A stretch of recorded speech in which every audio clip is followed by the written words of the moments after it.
Hi, everyone. Welcome back to another live session. As always, thank you so much for being here. Love showing up for the community on a weekly basis. So, as we warm into this session, it's always nice to get those warm and fuzzies. You can see me, you can hear me. Just for any of us live creators, always just as you're coming into this stream, just if one person's like, "Hey, Jeff, we can see and hear you," it's always great to know that. Uh, Approaching 200 sessions, and that's always a helpful.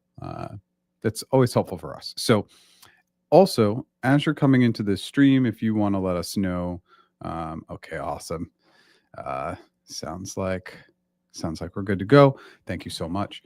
As you're coming into the stream, also let me know where you're visiting from. As I constantly mention, we're really fortunate to have a really nice global community and audience, and we get people visiting from just amazing places around the world. So if that's a great way to warm into it as well, always welcome. And just as we go through this stream, it's always important to mention, as a creator, it's important for me to have a talking point for when we get slow, which is my job moving offshore. That will be the subject area when we do get slow. And then it's a general Q&A, right? So any questions, comments, sometimes there's industry knowledge that I'm not aware of that the audience can bring in, and that's why I always prompt and talk about community, because the reality is that our ability to hold each other up with great information, and that's why repetitive questions are not annoying, because it's like, okay, well, it's important to that person in the moment, and like the same questions are going to continue to come up, and they'll come up. They've come up before I started doing these lives, and they'll come up long after I'm finished doing these lives. So, questions that have been asked in the past, totally cool. So that was a longer warm up than normal, but let's just spend a minute going backwards, and then we'll move forwards. And again, as you're coming into the live stream, where you're visiting from, any questions, any comments, everything's on the table. So yesterday's video. Um, I hope if you're here that you know that I will try and always bring in a unique lens. Sometimes we just see the same information regurgitated and repeated over and over again, and so what I wanted to do in yesterday's video, it's a long video, it's 21 minutes, was bring in some unique strategies for anybody who is in job search mode and is feeling like, well, the normal stuff just isn't working. And that's almost everybody. And the normal stuff is applying to jobs, right? We want to get really creative. So it's a lot about using creative networking strategies. I talk about creating small business plans for companies to get them excited about you. And then there's about half of that video from yesterday is going through a LinkedIn profile to show how to get a job through optimizing your profile. I know everybody hates talking about LinkedIn, but the reality is good profiles get you jobs. And that's what landed me the job at Google, was having a good profile. And so I will never stop highlighting the benefits of LinkedIn, even though we all know maybe they don't put enough priority or attention into their own tool. But with a billion users, it's just, if we continue to ignore that tool, we can jump off the live, or we can pretend like it doesn't matter, but it does matter again. So I spend the time. Lastly, I will constantly prompt to the fact that um, I'm low and slow. Try speeding me up a little bit. Look, is that best for the algorithm? No, it's all about watch time. But the reality is try watching me at 1.25, 1.5, 2x, right? I do all my learning on 2x. And it sounds fast at first, but then you get very comfortable and used to it. So you can consume twice as much of my content on 2x, and I guarantee you won't miss anything. I watch and rewatch all my own content on 2x just for a reference sake. All right, we're 4.5 minutes in. It's probably time for us to flip the script here and start diving in. If this is your first time here, my name is Jeff H. Sipe. My business is practiceinterviews.com. I do one-on-one interview coaching, one-on-one negotiation coaching, and one-on-one career strategy sessions. That's mostly resume and LinkedIn stuff.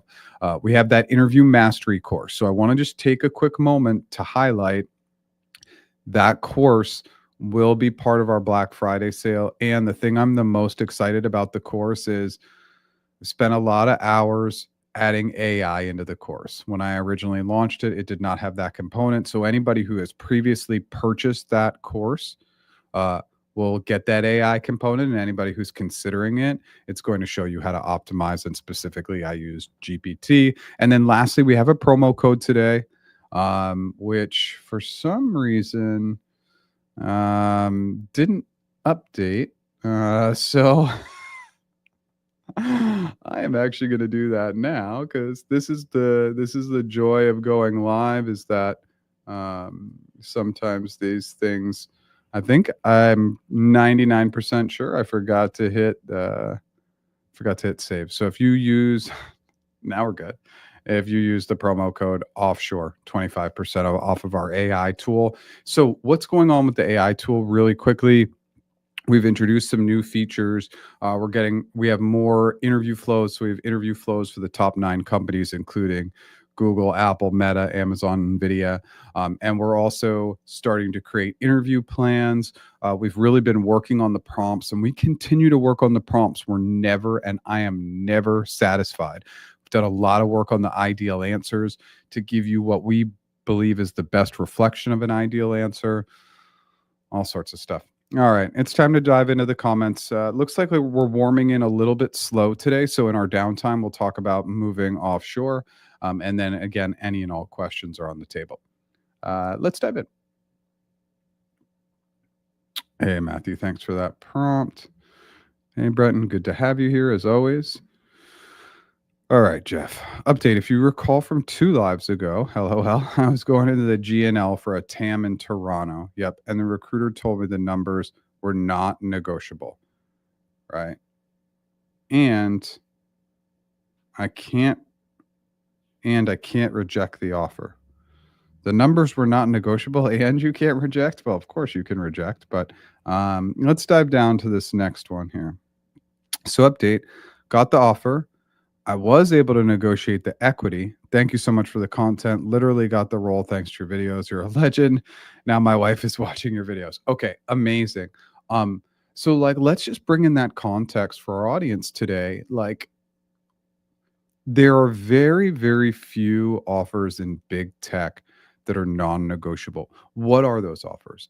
They're early career offers. So they're almost always an apprenticeship, an internship, and on occasion you're going to have these like very entry level roles that are non-negotiable, but the vast majority, like 99% or 98% or whatever it is, are negotiable. So that was really weird. Remember, sometimes recruiters are not trained that well on the nuances of negotiation and how to handle those situations, and their communication skills can vary greatly, same as any role, right? So I am really glad that you negotiated. Look, Toronto is an expensive market. The way that they comp is they comp Canada or they look at Canada now as a holistic market, not a separate market. And it's like, well, markets within Canada, like Toronto and Vancouver, are much more expensive than other markets, for example, in Canada. So I don't really understand that, but I am so glad that you got to negotiate that equity. That's amazing. With big tech, we always got to negotiate, and equity at most of the companies is flexible. I've seen a lot of tough negotiations with Meta and Microsoft over equity lately. Even Amazon's been tougher. If you're going to negotiate with Amazon, definitely focus on both equity and those year 1 and year 2 sign-on bonuses. But just psyched for you. Glad your wife is watching the videos now. And I mean, throughout the years, people have always asked me, "Hey Jeff, can I like donate to you, or do you have that like buy me a cup of coffee thing?" And I always say no. The best way you can help me is to socialize the content. If you feel like the content's good, then yeah, share it. Thanks. LA, my northern neighbor. Hello. I don't know if you're a baseball fan, but congrats on the Dodgers winning it all. Hey, good to have you here. Hey, Daphne, good to have you here at Miami. Love it. Hey, Jeff, thanks so much for your videos. They've been incredibly helpful as I prepared for my interview at Google for the account strategist role. Amazing. Account strategist, it's probably like my one and two for clients are account strategists and customer engineers. And um, that role, so much of these roles and positions, and as you're thinking about interviewing, what's so critical to keep in mind is it's just so important to keep in mind the visuals, right? And so, like with an account strategist role, it looks like you have more questions, so we'll just dive into those. But the account strategist role, creating great visuals for your audience, when we can create those great visuals when we're working in a specific product area, visuals are connectivity. Connectivity makes you memorable. Memorable makes you likable. Likable gets you hired. I know that that's a long path, but it's just important to know. Hey, Daphne. Went through a lot of your videos this weekend. Invaluable information. Thank you for all you do. Yeah, I saw you had a couple of YouTube comments pop up. So thanks for those. And obviously, even after these live sessions, if you want to throw comments into the live, and sometimes what happens is there's a slight delay with StreamYard and when I hop off. So I'll hop off and a couple of additional questions will come in. So feel free to, but I'll lose those sometimes the way it's set up. So you can always come back and comment. There's so much content at this point. It's been over 6 years. I started this journey on YouTube in October of 2018. So I can't even believe how much content it's been, and some of the older videos they're just been out there for so long. It's crazy. So you recently completed your on-site interviews and you had 2 rounds. First one felt solid, but I was a bit nervous during the second one, and I had to revisit my responses. Okay. Which I think improved the second time around. That interview also ran longer than scheduled, 55 minutes instead of 45 minutes. And I've been reflecting on the experience. Okay. And you've been reflecting on the experience. Okay. Let's see if you have more information.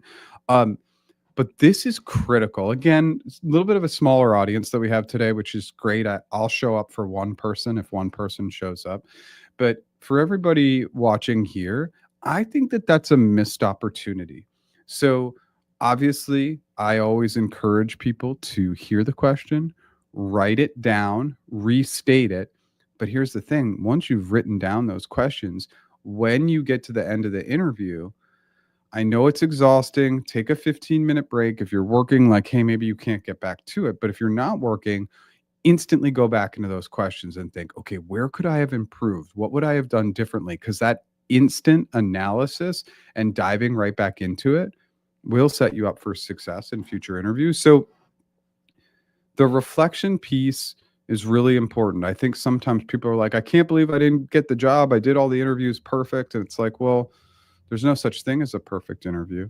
And so, like, always take that time to do the reflection. I love that. Based on the latest, sometimes I fumble over my words.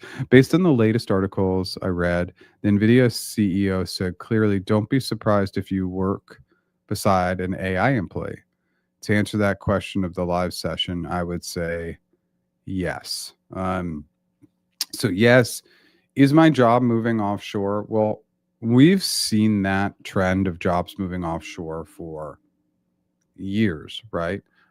Because again, the cost of doing business, let's take the US for example, the cost of doing business in the US is more expensive than the vast majority of other countries across the world, right? So jobs are going to move offshore, but like working beside an AI employee, ooh, it's like we won't even see that employee, right? Like it's not an AI employee, it's just there are less employees because one employee can do the job of 3 or 4 or 5 people. And like that's what we're seeing as a trend in, like we're already seeing that trend in engineering, recruiting, other fields where it's like, well, what if I get one more senior level software engineer? Well, they can do more work by utilizing AI. Now, with all the scheduling tools, the automated sourcing, the better ATS systems, I can hire 1/3 of the recruiters to do the same amount of work.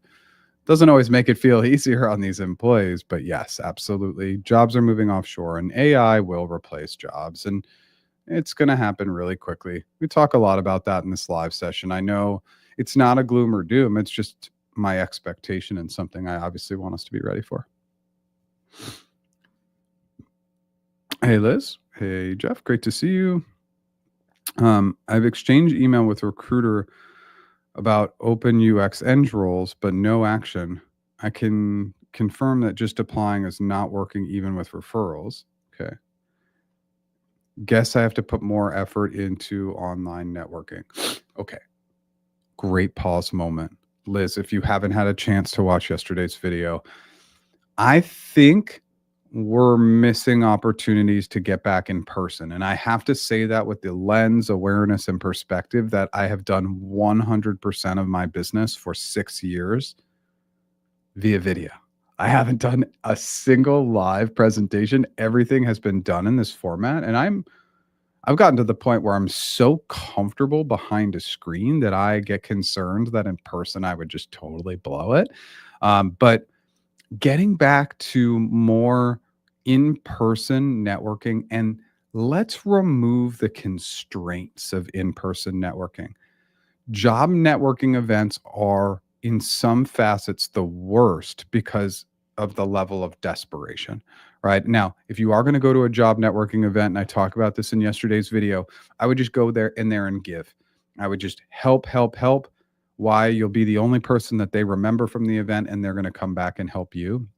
So that could be like opening up your phone and saying, Sue, like, let's go through my LinkedIn, see what connections I can make for you now. And like, you're just on your phone, making connections, doing things for people. And when they ask how they can help you, say, nah, my goal tonight is just to help other people. And then I can go back and ask for help in the future if I need it. So then the bigger one, though, is like, let's stop thinking about networking events as an opportunity to network.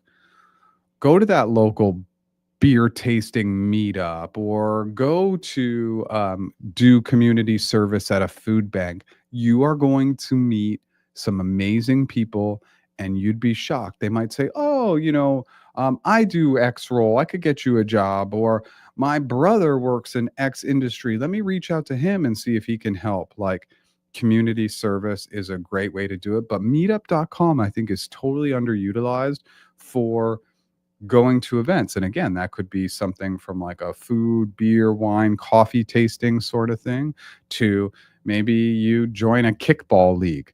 But getting back to in person and building strong human connections is really critical. I know this is a super long-winded answer. Stick with me.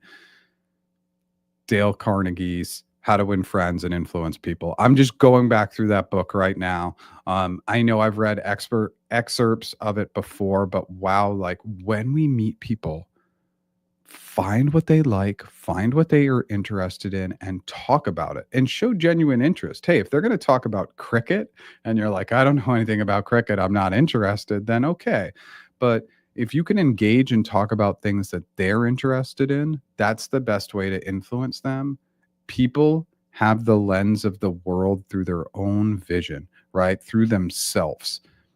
And that's the way they experience the world. So we need to constantly, when we network, be talking about what others like, then they like us more, and then they help us more. Whew. One of my tangents. I hope that helps, Liz. But definitely watch yesterday's video. It's a lot of unique ways to go about networking or trying to find a job. Okay, so we're going back. This is interviewing for an account strategist role. You've had 2 interviews. Does the longer duration of the interview typically indicate more interest, or could it just because I took extra time revisiting my answers? Well, we spend more time with people we like. So when interviews run long, typically that's a good sign. If I really don't like you and I know I'm not going to hire you, I'm not going to go beyond time. So it doesn't mean that it was the perfect interview, right? But when interviews go long, it means, first of all, you have a good interviewer. They're being attentive. They're trying to help you through it. They're trying to work through it. But I'll always spend more time with people I like. And that's a very, very general and common theme that we'll see, that the longer interviews, historically and typically, if you were to look at the interviews that stopped right on time versus the ones that went 5, 10, 15 minutes over, we can pretty much guarantee that the trend is that the ones that went longer, those candidates did better in those interviews. 2 weeks ago, I attended a live session about MLOPS. I don't know what that is. The instructor asked us all, "What is your superpower technique or strategy?" I wasn't able to answer it. My question: under which category this belongs to? Is it common questions in an interview? Oh, okay, great question. I would love always, like, again, this is just like a quick coaching. Like, I'm terrible at abbreviations. Terrible. I feel like it's like a slight, maybe not like a, yeah, I think it's maybe like a slight learning disability, or like maybe I just don't recognize it. But always with abbreviations, this is just important cue that in the job interviews, like, try not to use abbreviations. But this is a great question.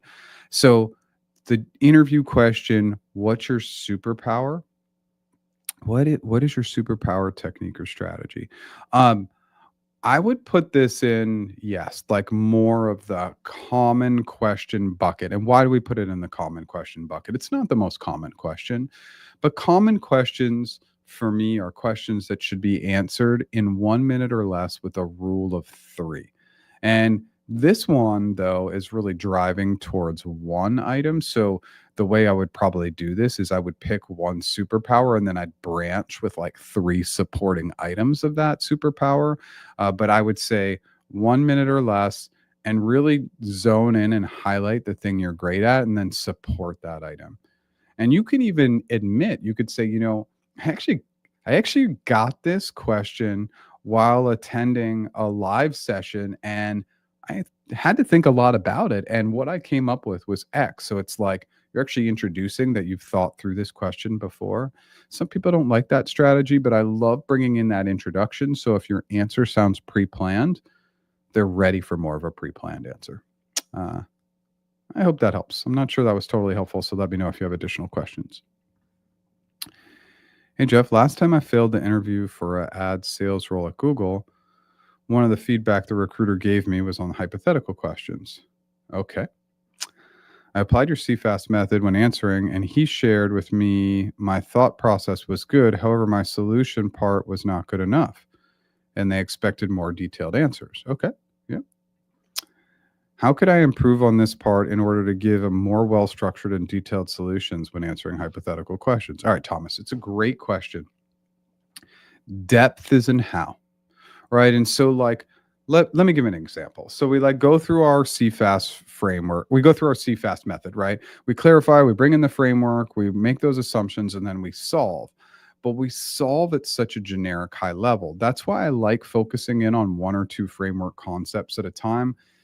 But it really is depth in how. What I see with most solutions is it's at a it doesn't get to that granular level that's going to really excite the interviewer. So let's go back to this role. So you were interviewing for ad sales. So you might say, in ad sales, like, let's focus in the goals and objectives and historical data of the customer by starting. And then we say, we sit with the customer, we work through their needs, then we map out a plan. It's like, oh, well, that's not good enough. We say we sit down with the customer, and when we talk about ad sales, the three things we want to identify are: first, what is their target? Are they going towards brand awareness or revenue? Secondly, we want to look at that historical data of how they've optimized, and we'll get down to the level of looking at Performance Max versus YouTube ads versus Google Shopping ads. And then that third piece, so you're not just saying, hey, we'd look at the data, hey, we'd chat with them. It's we'd look at the data. What's that data you'd look at? We'd chat with them. What would you chat with them about? Such a great question, because so often the depth in the solutions is a very narrow and high level, and people get really worried about diving too deep. They'll be talking too long, and you will be. if you try to solve for everything. That's the secondary challenge. People solve and they want to take me from A to Z. I just want A through C, A through D. Just start me off with a couple concepts where we can talk through, where I can see your depth. Then we can move on to the next stage. That depth can only come if you're trying to tackle a couple of things instead of everything.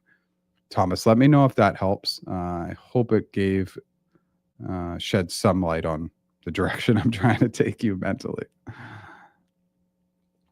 Okay, with the high cost of living over the past 4 years, what tier do you put Miami in compensation? Low or mid tier?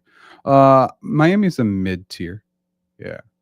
So now I know Miami has gotten expensive. I mean, we could really say that about any market, right? It's not a high tier or the highest tier, right? So this is how I kind of tier things.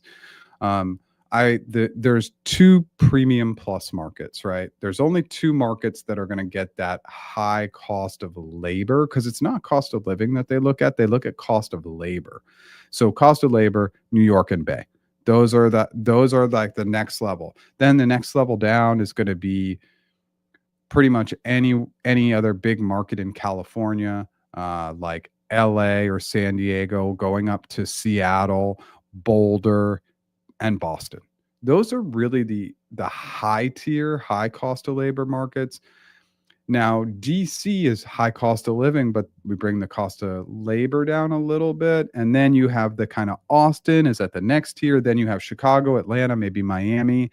And I think the challenge in Miami, probably for tech, is that the cost of living would actually be categorized as a little on the higher end, but the cost of labor is probably not quite as high in Miami. And that's the same, again, challenge. I know I'm going on a tangent here, but that's the same challenge with DC. Lots of government jobs that quite honestly don't match up in pay to the corporate jobs. So you have this very high cost of living, but the cost of labor doesn't really equate. Wow, that was a tangent, but I hope it helped. Hi, Jeff. Thank you for your content. It's been truly helpful. Thanks, John. Appreciate you being here. Hi, Jeff. I have an interview for an analyst role tomorrow in less than 20 hours. I got to know about this 4 days ago, and I don't have a lot of prep time. Any advice? This is in trust and safety. So, an analyst role in trust and safety.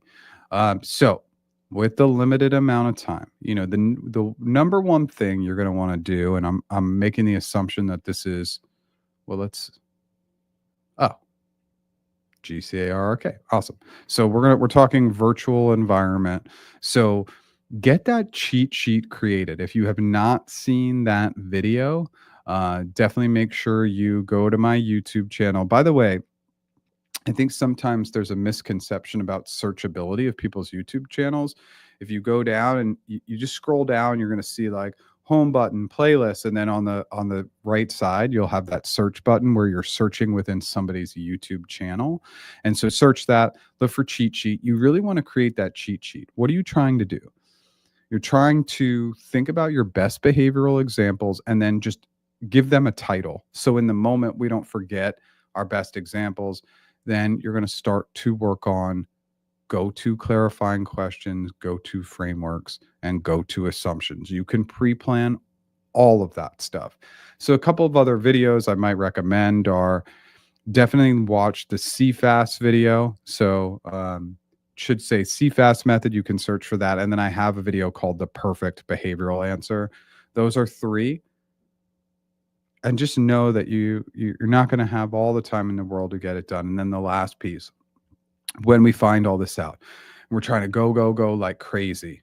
What we want to do is we want to make sure that a half an hour before the interview, we're getting to that meditative state. We're quieting our mind, because using brain capacity right before the interview is going to hurt your brain and hurt your ability to be successful. So whatever amount of prep you're going to do, stop it a half an hour before the interviews, but get that cheat sheet created and watch a few of those videos. I think that will really help you. And in regards to GCA and RRK, just make sure you're diving heavy into the trust and safety components, both from a behavioral perspective, sure, but from a hypothetical perspective, how are you thinking about the most important components of trust and safety? And then for the GCA role, only one piece of advice. No matter how crazy the question, solve like you're in the role, right? And so if they say, like, well, open a pastry shop, you'd say, you'd want to tackle that from an analytical trust and safety perspective. So we might be thinking about the health and environment, might be thinking about the customer base. I know this is all like kind of craziness, but in the GCA interview, the number one thing that gets people off track is they don't solve a crazy question with the role in mind. Whew. Okay, we're at the 30s. I'm going to take a quick moment to prompt on my services, then we'll get right back to it. So if you are here today and you want to use the promo code offshore, 25% off the AI tool just today, there's a 7-day free trial. So there's really no risk. It's just not going to have all the bells and whistles of the paid version. I still do one-on-one interview coaching, one-on-one negotiation coaching, and one-on-one career strategy. That's resume and LinkedIn. And we have that interview mastery course, which will be updated with AI in time for the push of our Black Friday sale starting next Monday. So very, very excited about that. Lots of work, lots of weekends. All that's available, practiceinterviews.com. If you like what I'm doing today, smash that like button. If you've never subscribed, I go live 9 a.m. Pacific every Tuesday and new original long form content every Monday with shorts sprinkled in throughout the week when I can. All right, let's get right back down to business. All right, Daphne, thank you so much for your YouTube responses. I really appreciated the quickness of your replies. Yeah, and with any YouTube comments, usually within a day or two, 3 days max, but I try my best to get to those comments as quickly as possible and like just quickly do a scan if there's any urgency. I've responded to 99.7% of comments. Sometimes when there's a comment on a comment, YouTube doesn't always do the best job of highlighting that in a way. Like there's two ways you can see comments. All new comments come into like one platform, but if it's a follow-up comment, it comes in another way, and occasionally I'll miss those. I felt stronger in the behavioral questions, but less confident in one hypothetical in the second interview. How much impact does one weaker response typically have on the overall evaluation? Yeah, I mean, it's collective. It's holistic, right? So I wouldn't worry about one answer not being as great. It's just about how did you do overall. One answer isn't usually a killer one way or the other, like a fantastic answer or not a great answer. Um, and most people are better at behavioral answers. Hypothetical questions are just, they're harder. Now, I think that a lot of people need more work on the behavioral side than they think they need. But typically, hypothetical answers are tougher for everybody, myself included. Hey, Jeff, I got a mail about Google hiring assessment. Can you please explain what does this mean and what should I emphasize about myself in it? So just for more context, I wrote a blog on this and definitely did a short video if you want to check those out. But it's a very simple, it's a personality test, and it's done on a Likert scale. And Likert scale means you'll go all the way from strongly disagree to strongly agree. It's really going to check some of the basic stuff like, would you report, I would report somebody doing something unethical. It's like, well, strongly agree, right? And so, but then it will restate a very similar question in the same way. And it's looking not only for you to have a high moral standard, but for you to be consistent in your answers as well. You cannot prepare for that assessment. You can't. Just do it with a high moral standard. I think the vast majority of people are passing those. But if you flag anything questionable, like most people steal office supplies from the office, and it's like strongly agree. It's like, well, that's like a huge flag because that's stealing. And even if people take a pen or a sticky note, which like isn't a big deal, in my opinion, saying that it's okay is different, right? I hope that makes sense. I hope that helps. If you have more questions, let me know.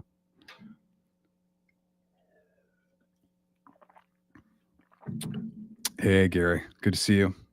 Excellent advice. Thanks so much. All right, Liz. You're absolutely right. I once attended an Amazon event, met the speaker, and 2 years later, they were looking for a new team member, and I got the job. Now, it's a bit harder because, oops, it's a bit harder because you want to return to London, but just sparked a fresh idea going there next spring for 1 to 2 months and rejoining old group and friends and testing the waters. Yeah, and maybe, again, maybe it's I mean, we gotta think about the financial commitment, right, of flying to London, but yeah, maybe you have a couple friends that, have a spare bedroom or something where you can crash and you can start to rebuild those connections. Look, I do all my stuff online, and you can definitely build relationships online, but there is something to be said for, like, we've gotten so comfortable online that have we lost that ability to connect with people and have that exchange of energy? I mean, like, we're just made up of energy, right? And so there is something about that energetic exchange, and we won't go down that whole long path, but that's the reality. And so we lose that over a computer screen. We lose that over written messages versus being in person.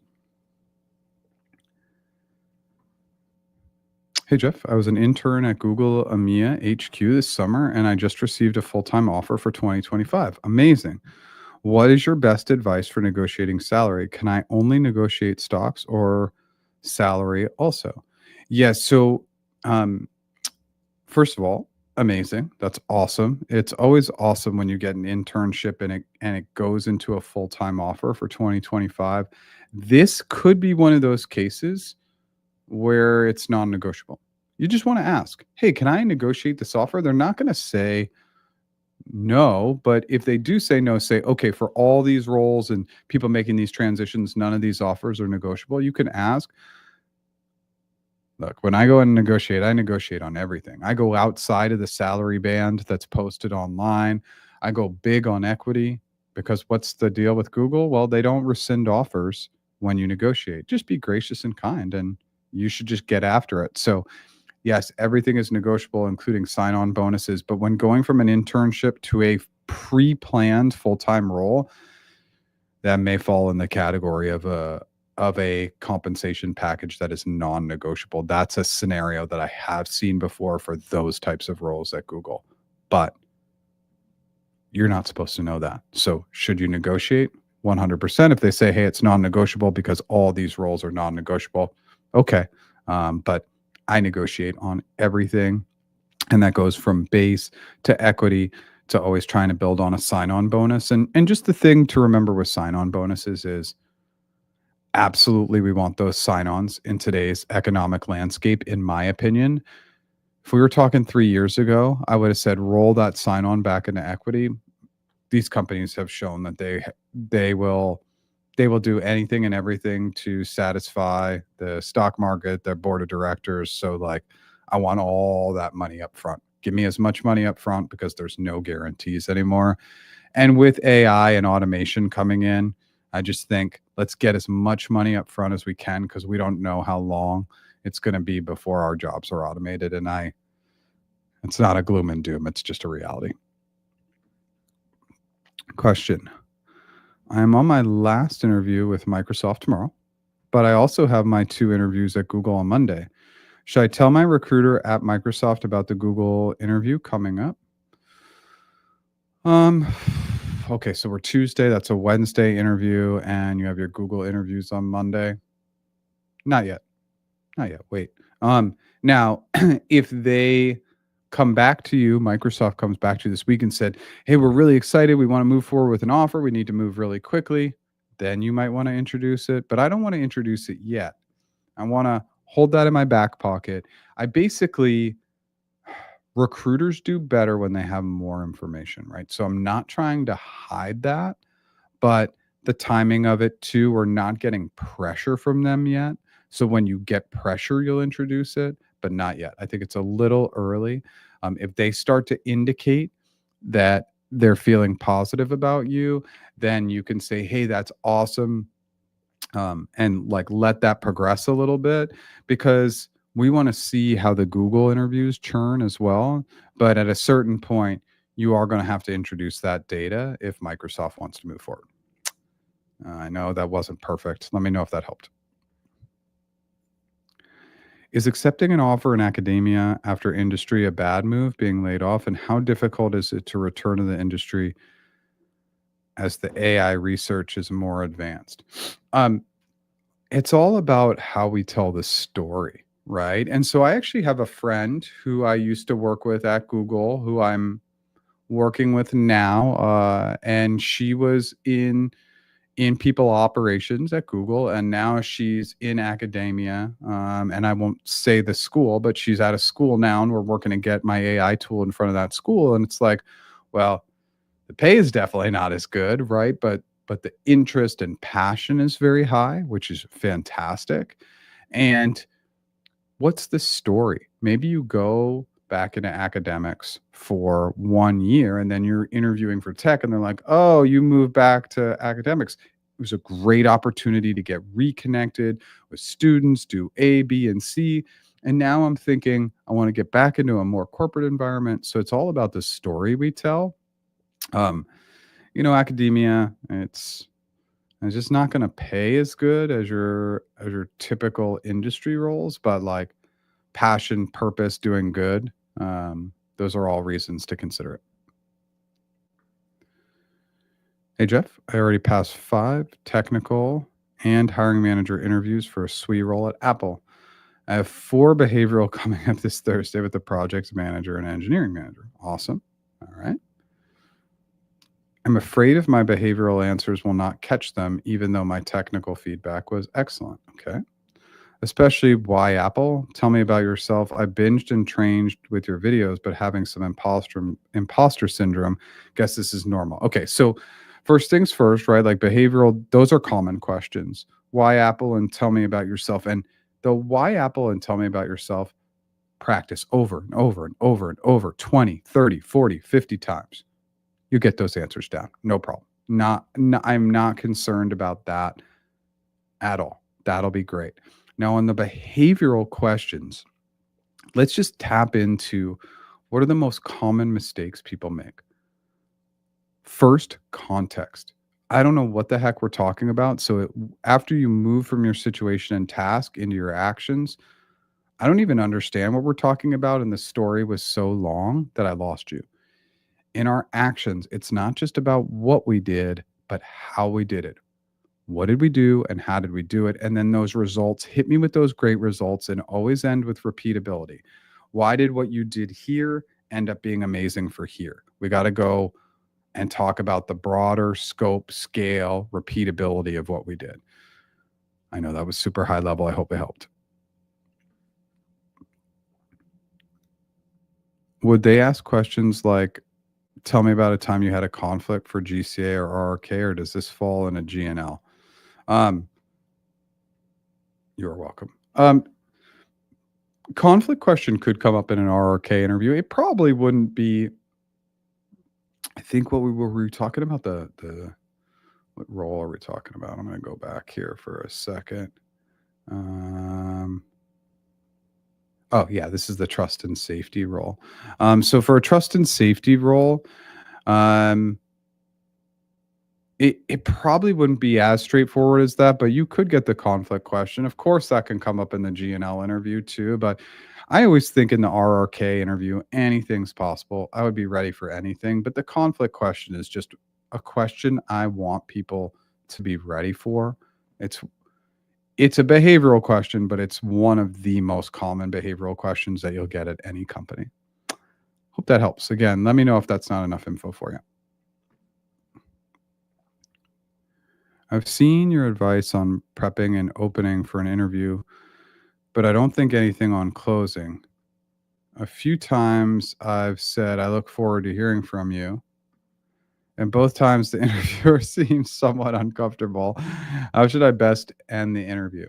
I wouldn't end the interview with, I look forward to hearing from you. I mean, of course, we're trying to end the interview with questions about our interviewer. Let's go back to the very, very beginning of this live session.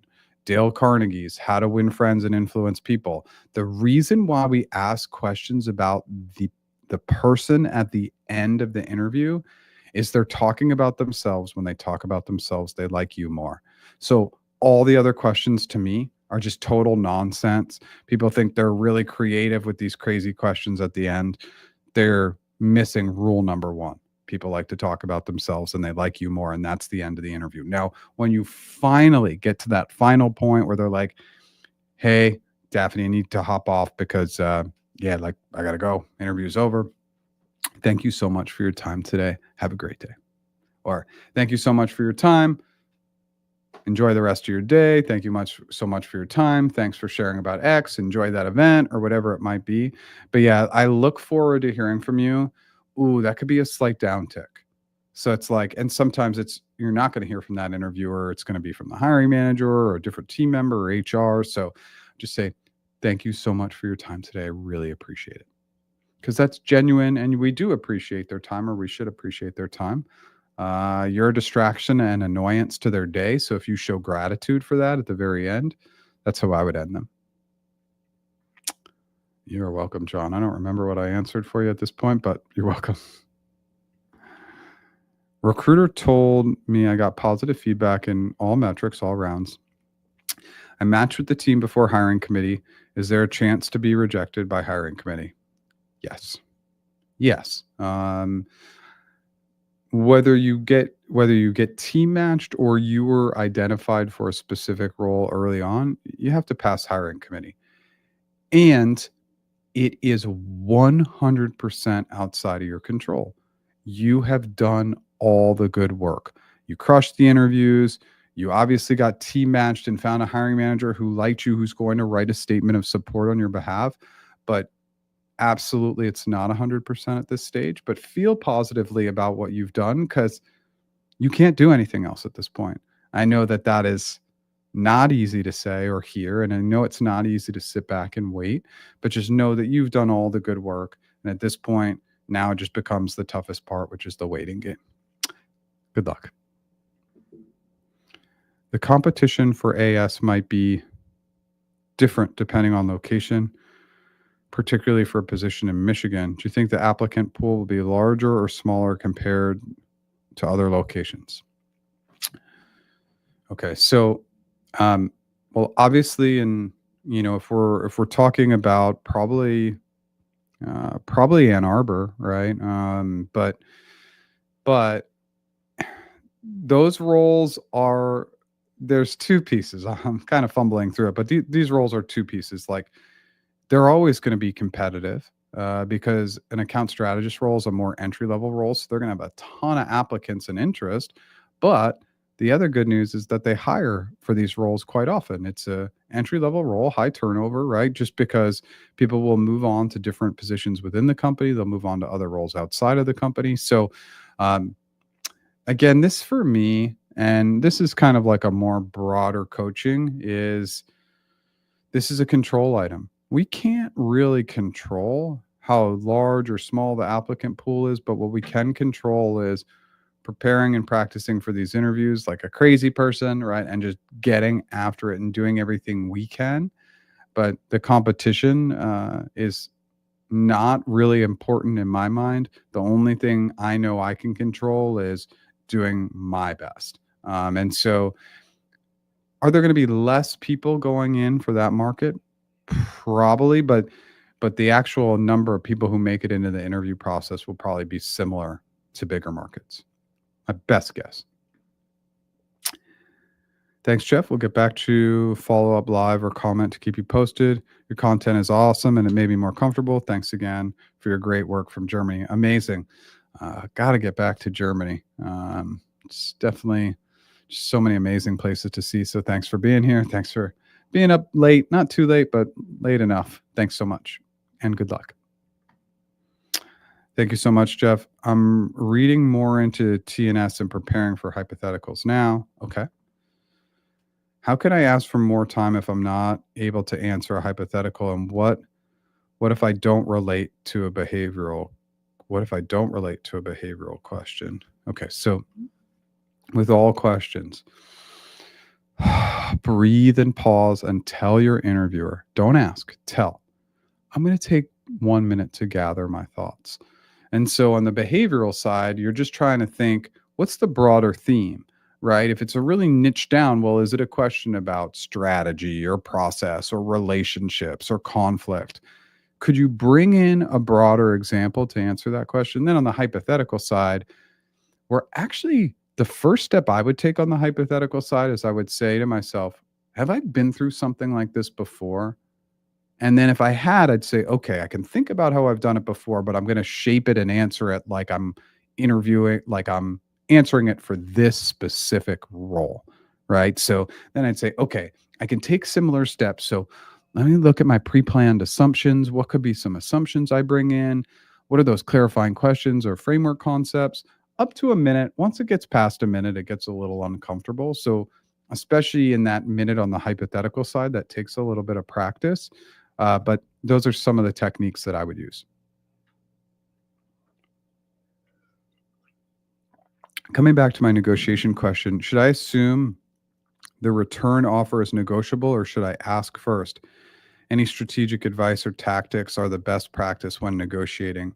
Yeah, I just think that this is one of those cases where it's one of those roles that's not negotiable. I think when you go through an internship and you're asked to return full time the following year, I don't believe that those are negotiable, but I can't say for sure. Things are always moving, changing, and I don't want to state something. So first of all, I would just do a little bit of research on that, see if you can find anything online. And if you can't, you can always just ask and say, hey, I'm just trying to understand. I know that the vast majority of offers at Google are negotiable, but I know that there are some use cases where they're not. Can you tell me yes or no? Remember, with your recruiter, they're there to support you. It's not their money. They're not trying to hold back money. They don't get anything out of not allowing you to negotiate. Actually, they want you to negotiate if you can, because it means that you're more likely to accept the job if you can negotiate what you want. So, um, I would just start off by asking, but I would definitely double up and do your research as well. You should be able to find out. Again, I'm just feeling like, based on past experience, that these offers are non-negotiable, but don't take that as 100%. Okay. Yes, definitely love, love, like questions you recommend. Great advice on closing. Thanks, Jeff. Jeff, will you ever offer lifetime AI again? I missed out on that one. Um, no, no, probably not. And so this is just a reference to when I first launched my AI tool, I had a lifetime offer. So I want to be like 100% transparent. Like, first of all, it's like a terrible SaaS model to offer lifetime. I did it to bring people onto the platform, get users on the platform, and get them engaged. And obviously, I thought that was a great offer because what we launched almost 9 months ago, well, it's way better now. I mean, I'm spending a ton of money on developing and continuing to improve it. And like I think people know I'm pretty much an open book. Like, my goal is acquisition. I want to get acquired. That is the goal. And so selling lifetime packages doesn't look good from an acquisition standpoint, because I have all these users who just have essentially free access to the tool for the acquirer because they've already paid the money to me. Maybe I'm being way too transparent in my live session today, but so no, but I will tell you that, again, I want everybody to buy all the services and packages and everything now, but I will tell you, like, I'm going to be doing, significant discounts on both my course and the AI tool next week for a Black Friday sale. And I'm considering doing a discount on my time as well. It's something that I very, very rarely do, but I might add that into the Black Friday sale as well. So stay tuned. Thanks. Thank you so much. What if I even then realize I've not experienced that behavioral question? Again, broader theme. And so if it gets really broad, like, tell me about a time you had a conflict with X kind of issue, you could say to your interviewer, look, Sue, I took a minute to think through things, and I have an example. it's a little bit more of a generic conflict example, or it's a little bit more headed here, but I think it still gets at the core of what you're asking. Is it okay if I present that example? So we're looking for like the broader theme. Um, if you just get completely stuck, you're stuck, but you need to do your best to work through it and ask, what's a like or similar example that I could bring up? But if it's getting to be more than adjacent and it's getting like really far off, you'll just want to introduce that to your interviewer and we'll give them the warm and fuzzies. I hope that makes sense. If it doesn't, let me know. Hi. I recently passed the Google PM interviews and I'm in the team match stage. I'm currently looking at teams open to Montreal-based candidates or remote. Okay. Any advice on connecting with the right people would be greatly appreciated. Um, I think that's going to be tough. Uh, just Montreal or remote. My advice is like that's it's going to significantly limit your opportunities um, with the way the policies are and everything. I mean, your advice is to connect with people in like or similar roles who may be remote or in Montreal, but um, it's hard to influence at this stage. What you want to really be doing is keeping in close contact with your recruiter, keeping a pulse on the opportunities that are available, and easier said than done, but you may want to open up where you're willing to go from a location standpoint. You need to get really creative with these jobs. I feel like Montreal slash remote. That's going to be a very very tough ask right now. Just my 2 cents.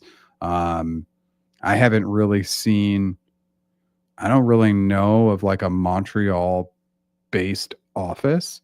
There could be, but if there is one, it's incredibly small, and remote is just not very common right now. Again, so I don't even know if that was helpful, but the biggest piece of advice is make sure you stay in close contact with your recruiter, really build that relationship with them. I think that one of the most difficult parts of the interview is actually answering what they're asking. 99.9% of candidates, maybe that's a little aggressive. 99% of job interview candidates who go through a full slate of interviews, 3, 4, or 5 interviews, will absolutely answer at least one question wrong.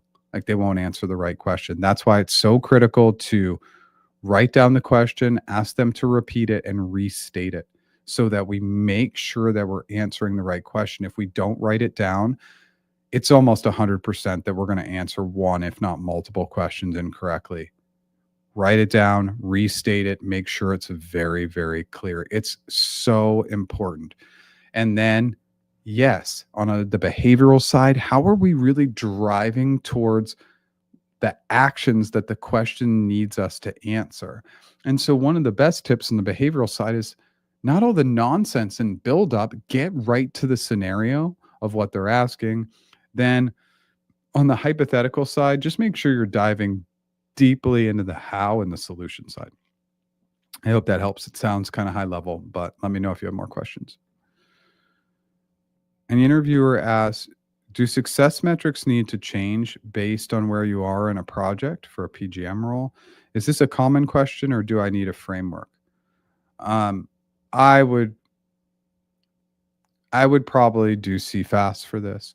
I'd want to understand, well, like, do success metrics need to change, like, based on where you are in the project? Well, where are we in the project? Should we talk about tackling it from the beginning, middle, or end? Uh, are we talking about success metrics of a project that's only internally facing or externally facing? Like, I would build CFAS here. An interviewer may not love that. They might just say, look, like, is it a yes or a no? And do success metrics need to change based on where you are in the project? Yeah, success metrics should always be moving or changing or adapting a little bit. Having 100% rigidity on what success looks like when you're 6 months into a project and you have a million additional pieces of data. I mean, I would just say straight up, if you want to be very transparent, say, yeah, like we should be thinking about that. But I would go more in depth into problem solving, but that's just me. You are welcome. We get so nervous and anxious, especially if English is not your first language. I was lucky to have a kind interviewer that supported me. I hope to hear good news this week. Breathe and breathe and try your best. Absolutely. And I get it. And it's a terrible translation, but I speak a little bit of Spanish. And so I know that when I'm trying to speak Spanish, how much my brain slows down to try and translate my English into Spanish. And so in a job interview to have to try and translate complex subjects in a language that's not your first language, it's tough. And sometimes we can acknowledge that in the interview, say, my brain processing is a little slow in this being my second or third language, but I'm working through it. Like we just want to sometimes have to bring in that awareness, especially if you don't have a patient interviewer. Like if they're like getting all ramped up, we'd say, thank you so much for your patience. Obviously, English is not my first language, and I'm working through it. The processing just can be a little bit slow when talking through complex subjects, but really happy to be here and working through them with you. Something like that can just be a pause moment for the interviewer and help them bring in a little bit of awareness on their side that, first of all, interviewing is hard. And second of all, it's hard when English is your second, third, fourth language, etc. You're right. There's a Google Montreal office, but it's a small one compared to the other North American offices. Thank you for sharing your thoughts. Yeah, I mean, these small satellite offices, like, so again, like, and I, as somebody who grew up in New England, like, I've been to Montreal, and it's not like you can just, say, I can just say to you, you can just go from Montreal to Toronto. It's so close. But Toronto is going to be, if you want to stay in Canada, it's going to be a much bigger office with more opportunities. There's also ways to get incredibly creative if you can have like a flex environment. It's like a huge game changer for you where you like fly into Toronto like on an early Tuesday morning and fly out late on a Wednesday night if you only maybe have to be in the office a couple days a week, or you can work that out with your manager. Is that ideal? No way. It's totally not ideal and totally ridiculous that you would even try that. But I have had multiple clients who have done that and made it work. And then you build the relationships, and over time, you actually build what was supposed to be an in-office role into a remote role. But yeah, I just think the number of PM opportunities in Montreal and remote in general are going to be more challenging to find. Hey, Daphne, thank you. Appreciate all your answers. As always, love your content. Can't wait for the Black Friday deals. Yeah, so I don't have the specific cadence. If you've never signed up, just go to practiceinterviews.com, join our general sign up. That just taps you into the monthly newsletter and these special promotions that will run sometimes. So if you've never done that, again, we're not going to overly spam you, I promise. And of course, there's an unsubscribe button if you never want to hear from me again. But a great way to just, again, tap into the monthly newsletter, which I send out. Now I'm kind of trying to get more random with when I send it out in the month, but still earlier in the month. And then these special deals. Okay. Great session today. We really worked through it. We had a smaller audience this week, but everybody showed up and it was fun. So let's go here. Question, sorry, is okay. I'm not sure on that. I'm going to let you come back and explain that a little bit more, or articulate that so I can understand it. I'm going to go into my wrap up. If any additional comments or questions come in during this wrap up, I'm happy to come back and answer them. So let's go here. If you're here today, promo code offshore, 25% off of our AI tool. That's for our 1 month and 3 month packages. If you go to practiceinterviews.com, you can find my one-on-one coaching services. I'm still doing one-on-one interview coaching, one-on-one negotiation coaching, and one-on-one career strategy sessions. That's resume and LinkedIn, mostly some networking strategies. Our interview course is getting fully revamped with AI tutorials. It's about time. A lot more work than anticipated, as always, but I'm excited. I've churned out a few weekends of work to get that done. So that will be introduced next week and in time for our Black Friday sale. So definitely check that out. If you like what I did today, smash that like button. If you've never subscribed, I go live 9 a.m. Pacific time every Tuesday. New original long form content every Monday, then some shorts. If I'm not going to go live or I'm not going to produce original content, I'll put that note in the YouTube community. I'll never miss doing that. I think that's it. All right, let me answer these last few comments and then I'm going to bounce off. Thanks, Liz, as always, for being here. Hey, Edward. Cost of living in Toronto. It's probably between a tier 1 LA and Seattle city at this point. Negotiate to get paid based on the real cost of living here if you receive an offer. Okay, so I would definitely put Toronto at more of the Seattle level. I know Toronto is incredibly expensive, but I would put it at the high cost of living. I wouldn't move it into the Bay and New York category, just because those markets are so expansively expensive. And actually, New York's a better deal than the Bay. The Bay, you just like can't get away from the money anywhere. New York, you can go over into Jersey, you can take the path, which is like the train into the city. Like there's options in New York to get away from the money. Bay, there's nowhere you can go or hide. You have any direction, you're just going to get crushed. And I know that because I live there. But the challenge, one of the challenges that I've seen is that like Google changed their model to comp Canada-based cities all the same. And it's like, well, that's not fair because Toronto is more expensive than many of the other cities in Canada, but they've done a more general model. Some data that came in this year. You're welcome. Absolutely. Thank you for being here. Hey, Jeff, how many tiers are there? Okay, so Daphne, it's a great question. There aren't actually tiers, right? So in the sense that it's going to move a little bit market to market. I can just tell you that what's referred to at Google as the premium plus markets, like New York and the Bay, are going to pay the exact same. But will your pay in Boston be a little bit different from LA versus Seattle? Yeah, but it's all going to be about 10% less. And then the next tier down is Austin, where maybe it's like 17 or 18% less. So it's not a formula though. It's cost of labor in that market. But it's easy to categorize in tier markets, but there's going to be nuances within each market. Okay. Awesome. See you next week. You have a doubt. Okay. Well, what's your doubt?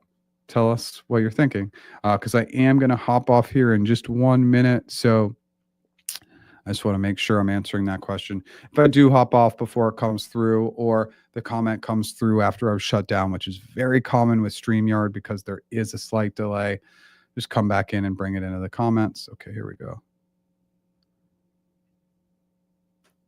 Okay, a little about me. Okay, so as we're wrapping up, I'm going to ask if you can put the entire comment in one comment. Okay.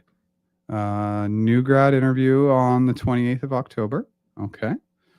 And tell us more. 5th of November, team matching. Okay.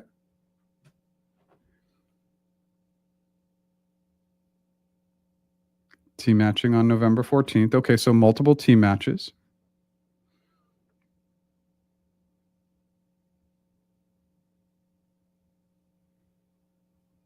Okay. Obviously, I'm just pausing and no response after that. Okay, great.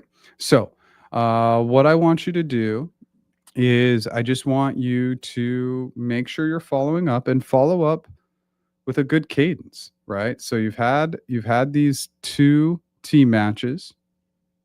Oops. How should I approach the recruiter? Hey, thank you so much for setting up these team match calls. Just wanted to do a quick check-in and see if we have a status update. Thank you so much. Have a great day. And that's it. And then if you don't hear back for a week, do that same check-in. Continue to just check in, be gracious and kind. They will follow up with you. So yeah, just be gracious and kind and just make sure that we're checking in with our recruiters. look, they should be taking control. They should be on top of it. They should get back to us. But we just need to take the control back and make sure that we're following up. Usually, if it's 5 business days, follow up if you haven't heard back in 5 business days. Okay, last follow up was last Thursday. So if you don't hear back anything by maybe end of day tomorrow or Thursday morning, I would follow up again. And good luck. Like past interviews, couple team matches, that's you're headed in the right direction. You're welcome. MLOSP is machine learning operations. Oh, you don't need to be sorry about that. I always, again, abbreviations are just, it's so often we live in a world where people struggle with context. I think it's such an interesting topic personally, right? And just abbreviations sometimes hurt our ability to connect with others because we're making the assumption that they know what it is. And sometimes we're just throwing it out there to just be quick. But I would just say, in general, when chatting with people, let's remove abbreviations unless it's like, the most common and simplistic ones that we all know. But I think we don't all know all abbreviations. So always kind of spelling that out for people is really helpful. Thank you, everybody, so much for being here. I will be back next week.